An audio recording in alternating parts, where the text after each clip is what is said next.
Si te diste cuenta, en las últimas 5 lecciones hemos estado explorando pasajes del Nuevo Testamento en los cuales se encuentran algunas descripciones negativas con respecto al pacto y sobre todo con la ley. La mayoría de eruditos atribuyen estas características negativas al antiguo pacto histórico, es decir, al pacto del Sinaí. Este es el argumento principal para ir en contra de la observancia del día sábado, en lo que ellos consideran la nueva era del Nuevo Testamento.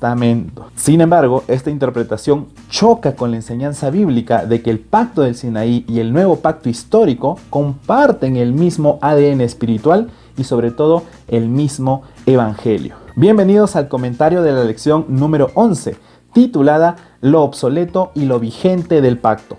En esta lección estudiaremos Hebreos capítulo 7 hasta el capítulo 10. De manera específica, leeremos Hebreos capítulo 8, versículo 13, en el cual se suele interpretar de manera aplicable al pacto del Sinaí y sobre todo a la observancia del sábado. Esto es Comentario Joven. Bienvenidos.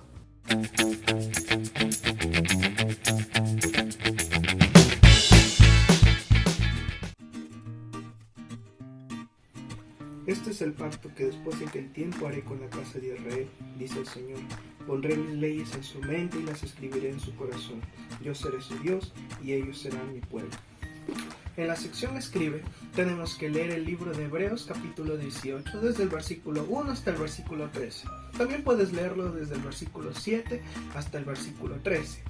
Yo leí el versículo 10, pero lo leí parafraseado. La actividad es que tú hagas también un parafraseo de este capítulo. Mira, aquí completo como yo lo parafraseé. Lo que también tú puedes hacer es un mapa visual, un organizador gráfico, un mapa conceptual, como este que yo hice aquí. Aquí yo dividí en dos, estoy hablando del antiguo pacto y del nuevo pacto y 4 cosas importantes de cada uno de ellos. Ahora quiero invitarte a que tú también hagas cualquiera de estas actividades en la sección Escribe. Hola amigos, bienvenidos a la sesión Asimila la lección joven de esta semana.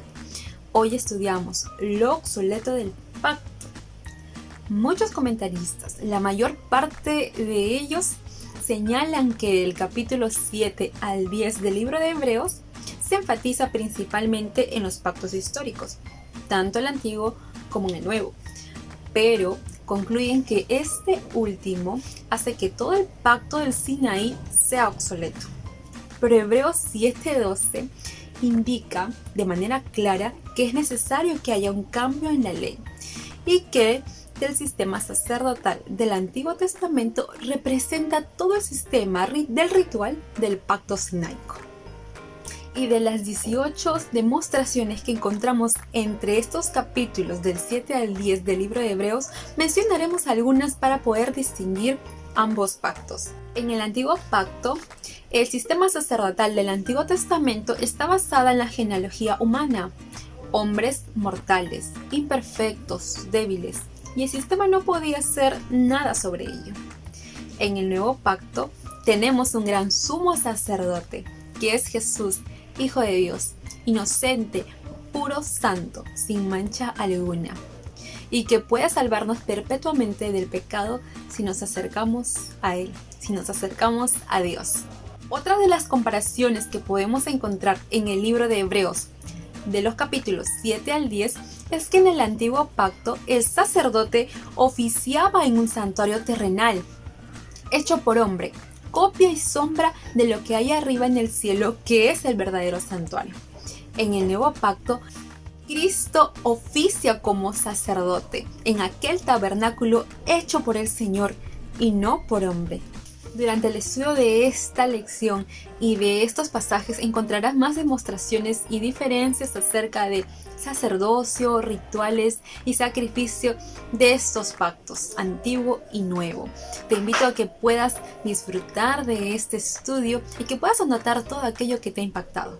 Bendiciones. Hola a todos, mi nombre es Linda Jauregui y esta es la sección Interpreta.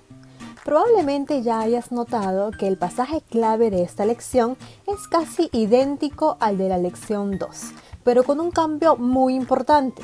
Al llamar nuevo a ese pacto, ha declarado obsoleto al anterior. ¿Eso significa que el anterior ya envejeció o que está por desaparecer? Pues la respuesta es no. Dios repitió para sus hijos del Nuevo Testamento la definición del nuevo pacto, es decir, las 4 promesas divinas que hacen a este nuevo pacto algo nuevo. Y Dios las repite porque sus promesas no eran nuevas, sino que eran implícitas desde antes del Sinaí y fueron reiteradas en varias ocasiones después del Sinaí. Entonces, pues Dios quería recordarles a sus hijos del Nuevo Testamento que la esencia de su pacto, o sea, el Evangelio, no ha cambiado, porque Él mismo no ha cambiado. Jesús se sacrificó por ti para darte una nueva oportunidad. ¿Y tú qué vas a hacer por Él? Mi nombre es Marisa Terrones y bienvenido a la parte conecta de la lección de esta semana. En los versículos de esta parte de la lección, enfatizados con el versículo de esta semana, refiere con el establecimiento del nuevo pacto, el cual se ve claramente marcado por la muerte de Jesús en la cruz del Calvario. Esto dejó atrás las acciones ceremoniales, sacrificios y la nación de Israel como pueblo elegido por Dios del antiguo pacto, las cuales también fueron símbolo de lo que iba a venir. Mas el sacrificio de Jesús por nosotros da una nueva oportunidad, haciendo de este pacto un pacto perfecto. Bueno, ahora estamos en el epicentro del pacto. Si bien los pactos del Antiguo Testamento eran ratificados provisionalmente por el sacrificio y la sangre de los animales, ningún pacto divino en las Escrituras pudo ser ratificado oficialmente de manera irrevocable hasta el sacrificio de Jesús. Eso le dice Elena G. de White en La maravillosa gracia de Dios. ¿Pero qué significa esto? Significa que nadie oficialmente podría haber sido perdonado solo hasta que Cristo muriera en la cruz. Y desde ahí, ¿sí?, perdonar, quitar de en medio el pecado de muchos. Y entonces los creyentes reciban la promesa de la esperanza y de la promesa de la heredad eterna. Dios en el Antiguo Testamento ya le había dicho a los creyentes que sus pecados le podían ser perdonados. Y eso lo podemos ver en el libro de Salmos, capítulo 32, del versículo 2 al 5. Incluso podemos ver la vida de Enoc y la vida de Elías. Ellos, además de ser perdonados, fueron llevados al cielo. Incluso el mismo Moisés fue levantado entre los muertos y fue llevado al cielo. Ahora, incluso ellos vivían bajo el antiguo pacto del Sinaí. Pero ¿cómo pudo ser eso posible si ellos no podían ser perdonados oficialmente hasta que Cristo muriera en la cruz? Entonces esta interrogante abre una ventana impresionante en la visión y en la obra de Jesús. Pero ¿qué es lo que sucede en realidad? Jesús quería conceder desde antes las bendiciones y las promesas de su alianza a su pueblo. La muerte expiatoria de Jesús en la cruz no dio inicio al pacto de gracia, sino que en la muerte de Jesús reveló el pacto de la gracia en su punto más culminante. Entonces cuando vayamos al cielo no va a haber un grupo que sea salvo por gracia y otros salvos por la ley. Todos, en toda la historia, todos fuimos salvos y somos salvos por gracia. ¿A qué podemos llevarlo esto? Las personas que experimentan el nuevo pacto, la experimentan a través de ¿qué? A través del estudio continuo de la palabra de Dios, a través de la oración, ¿sí?, a través de la meditación de su palabra, y que con diligencia y fidelidad sigan avanzando en el nuevo pacto del Señor. Eso va a hacer que el testimonio del creyente todos los días sea renovado.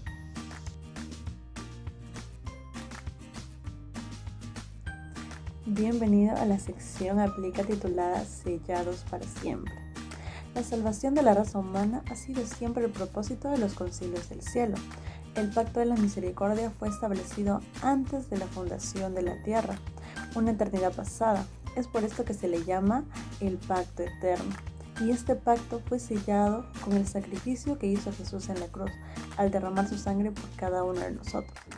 Y Jesús ahora está en el lugar santísimo como mediador de nosotros, como nuestro abogado, para interceder por nosotros cada vez que pequemos, Cada vez que nosotros le pidamos perdón, oremos a Él, Él va a interceder por nosotros ante el Padre. Esto no significa que nosotros nos volvamos licenciosos o permisivos, descuidados e indiferentes. Nosotros debemos tratar de vivir una vida como la vivió Jesús. Y eso solamente lo podremos lograr caminando con Él. Esta sección tiene 2 preguntas para ti. La primera es, ¿cuáles son algunas de las aplicaciones personales que sientes motivado a realizar en tu vida? Y la segunda es, ¿qué aplicaciones prácticas puedes realizar fuera de tu esfera personal? Te invito a que si deseas puedas compartir estas respuestas el sábado con tu escuela sabática o con cualquier grupo de estudio de la Biblia. Es el momento de dialogar. Comparte con tu clase de escuela sabática algunas ideas sobre el versículo central de esta lección. Pueden plantearse las siguientes preguntas. ¿De qué forma crees que el plan divino de la salvación ha sido revelado a lo largo de la historia? ¿Cuál es el primer gran mensaje en Hebreos del 7 al 10? ¿Y de qué modo se vincula la primera venida de Cristo con su segunda venida? Y este fue el comentario de la lección 11. No olvides suscribirte a nuestro canal y también seguirnos en nuestro Facebook e Instagram, que por ahí también subimos contenido. Hasta la próxima.